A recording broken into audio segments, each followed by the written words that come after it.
చెప్పాలని ఉంది. చెప్పాలని ఉంది. ఆహా! దేవతయే దిగి వచ్చి మనసులు కలచిన కథ చెప్పాలని ఉంది. పల్లెటూరి అబ్బాయికి పదును పెట్టి వెన్ను తట్టి మనిషిగా తీర్చిదిద్దిన మరుపురాని దేవత కథ చెప్పాలని ఉంది. కోరని దేవరాలిచ్చి కొండంత వెలుగునిచ్చి మట్టిని మణిగా చేసిన మమతెరిగిన దేవత కథ చెప్పాలని ఉంది. అంతటి దేవికి నాపై ఎంతటి దయయేలను,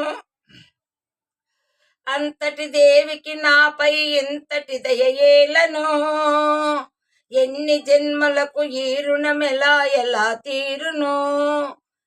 ఈ నీ చల్లని మదిలో ఆ దేవికింత చోటిస్తే ఆలోకము మరచిపోవు, నీలోనే నిలిచిపోవు.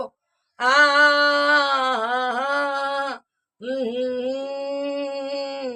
చెప్పాలని ఉంది. దేవతయే దిగి వచ్చి మనసులో కలచిన కథ చెప్పాలని ఉంది.